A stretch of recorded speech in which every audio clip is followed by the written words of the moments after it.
Doctor Wilson Ruiz, sabemos que está en el comité de empalme actualmente, que empezó precisamente ayer, y nos ha llamado mucho la atención pues lo que ha sucedido con Iván Cepeda. Voy a abordar varios temas, y es ese tema de la desobediencia civil pacífica, donde convoca a más de 12 millones de votantes a no reconocer la autoridad de Abelardo de la Espriella. Usted es uno de los juristas más experimentados del país. ¿Qué puede decir sobre esto?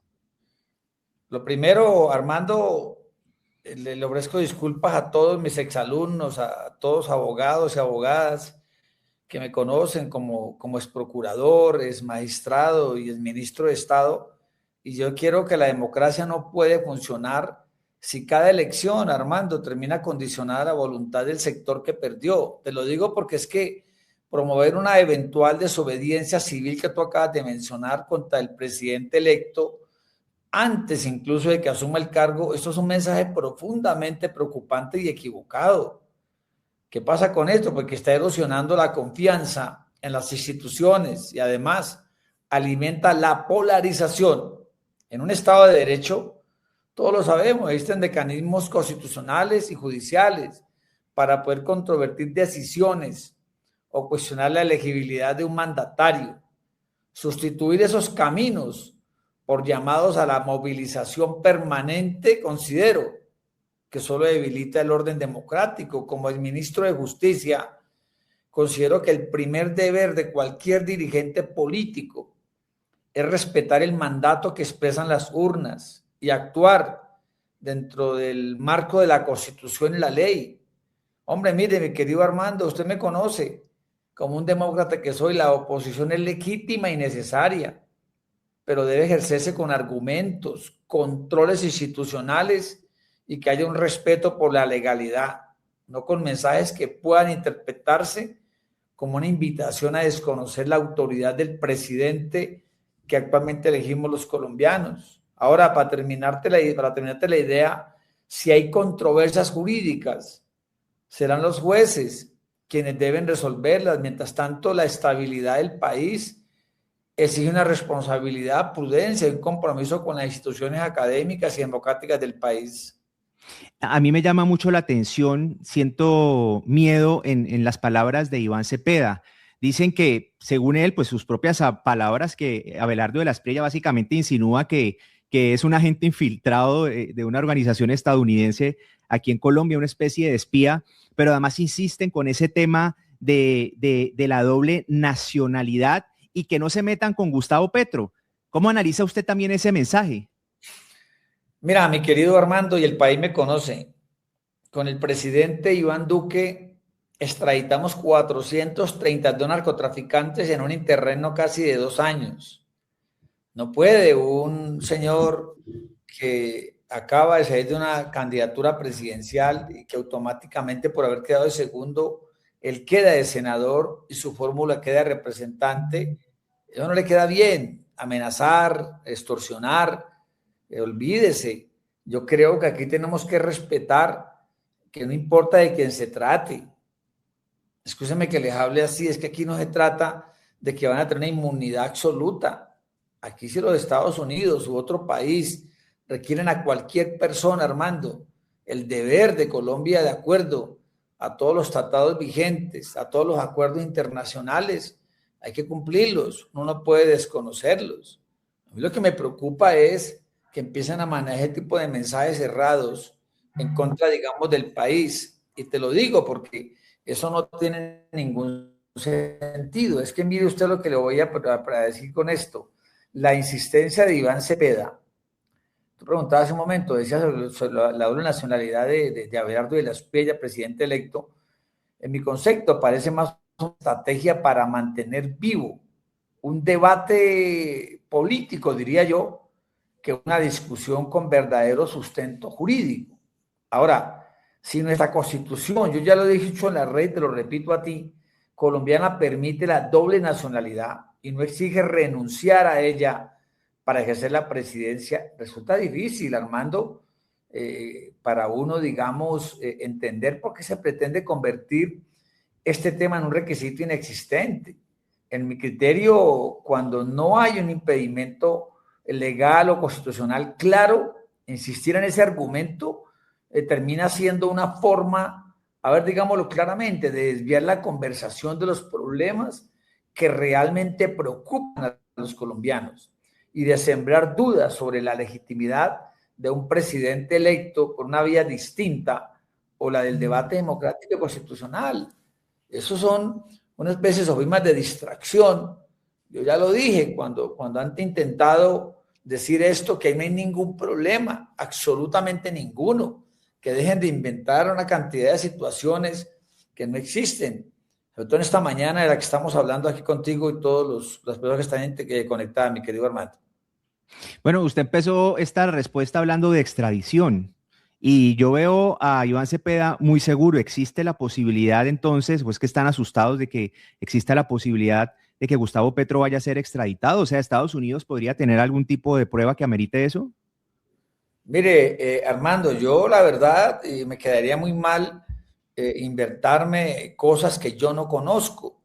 Lo que sí te quiero decir tajantemente, repito, es que si algún gobierno extranjero que tenga compromisos internacionales, tratados, acuerdos, etcétera, con nuestro país y cualquier persona que requiera una autoridad internacional, el país debe de cumplirlo, porque los tratados, recordémoslo, es como decir un artículo de nuestra Constitución, están para cumplirlos. Ahora, si en algún momento existieran investigaciones sólidas, una acusación formal y una solicitud de extradición presentada por un Estado cualquiera, no me importa, que cumpla los requisitos previstos en los tratados internacionales, en la legislación nuestra, hombre, cualquier caso tendría que ser analizado conforme al debido proceso y las competencias de las autoridades. La extradición de un presidente en ejercicio implicaría además consideraciones, considero yo, constitucionales e institucionales. Mi posición es clara, nadie debe considerarse intocable. Si existen pruebas y se cumplen los requisitos legales, la justicia debe actuar con independencia, sin privilegios, ni tampoco con persecuciones políticas. Pero repito, si está siendo requerido hay que cumplirlo. Trátese de que se trate.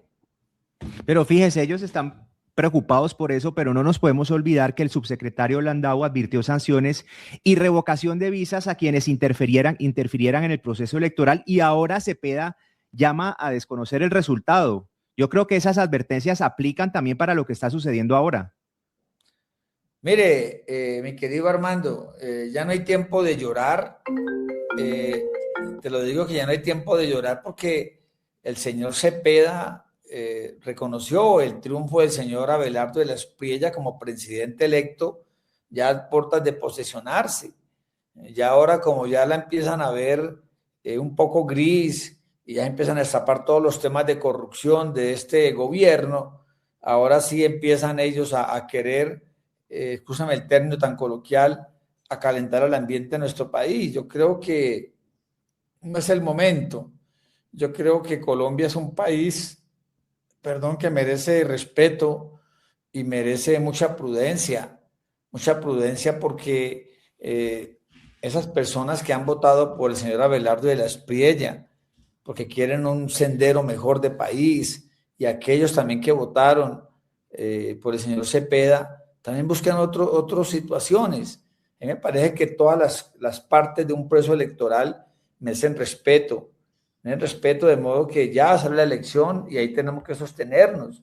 El señor Cepeda debe aceptar el resultado, mi querido Armando, que es democrático, y dar un paso al costado. Uno tiene que aprender a ser un buen perdedor, de un paso al costado en esta controversia. La campaña terminó. Nosotros los colombianos ya tomamos una decisión en las urnas y el país necesita una oposición que haga un control político con argumentos, no que prolongue debates jurídicos que carecen de un sustento claro.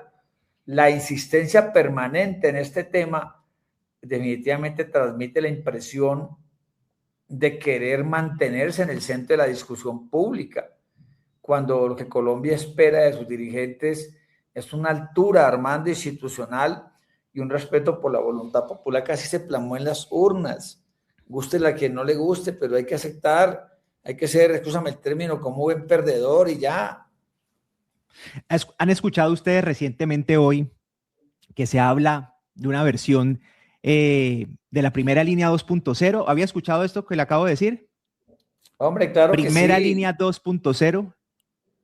Hombre, mire, te quiero decir, Armando, que yo nunca he estado de acuerdo con todo lo que sea ilegal. Tú me conoces, Armando, y te lo dije en tu programa alguna vez. Yo soy una persona que vengo al oriente de Cali. Fui una persona que fui vendedor, como tú lo sabes, ambulante. Me hice con mucho esfuerzo, tuve pocas oportunidades, pero las aproveché. Fui el mejor estudiante, acuérdate, del 11º grado ahí en el Cooperativo Simón Bolívar, ahí en la Nueva Floresta, donde funciona el Navia Varón. También me consideré un muy buen estudiante en mi universidad, etcétera, etcétera. Estudié todo de noche, bachillerato y carrera. Les digo, en la primera línea, hombre, dediquémonos a estudiar, a trabajar por el país. Yo estoy de acuerdo con las marchas pacíficas, pero no que estén infiltradas por los grupos delincuenciales. La llamada primera línea que tú llamas 2-0, ¿verdad? No puede convertirse, Armando, en un mecanismo de presión que quiera desconocer la institucionalidad ni para trasladar la confrontación de las calles a los escenarios digitales y políticos. Colombia, este país tan hermoso, ya vivió las consecuencias de la polarización externa, extrema, y yo creo, Armando, que los bloqueos, lo creo, no es así, los bloqueos que hubo, recordémoslo aquí en ¿Usted Colombia y en sabe cómo ciudades estuvo como esta Cali. situación en Cali? Esto en Cali fue Claro, nefasto para yo todo el estuve mundo. allá y los actos de violencia que afectaron a millones de ciudadanos, Armando, sería un grave error volver a transitar ese camino, creo yo. La protesta es un derecho legítimo, te lo repito, pero cuando se utiliza para intimidar, desestabilizar o presionar decisiones democráticas, deja de fortalecer la democracia y comienza a ponerla en riesgo. El país necesita, para terminarte la idea, respeto por las instituciones, por los resultados electorales y por el Estado de Derecho, no nuevas versiones de movimientos que en el pasado generaron división, incertidumbre, pánico y afectación a la seguridad de los colombianos. Mire, este tema de la primera línea 2.0, le digo, va a empezar a sonar. El congresista Andrés Forero dijo en su Twitter, ¿se puede afirmar que Iván Cepeda es un golpista? Es una pregunta que hace. ¿Se puede afirmar que Iván Cepeda es un golpista? Y le planteo esta pregunta que está relacionada con esa primera línea 2.0. Si Petro no se va, entonces, ¿qué podría hacer el gobierno entrante? No, mi querido ¿Lo tienen en Armando, la es mira que, eso?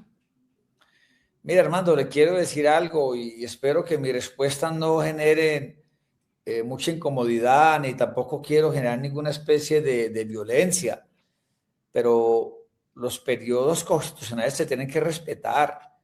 Eh, es como cuando yo fui elegido magistrado de una corte por 8 años y renuncié a los 3 años, como tú recuerdas.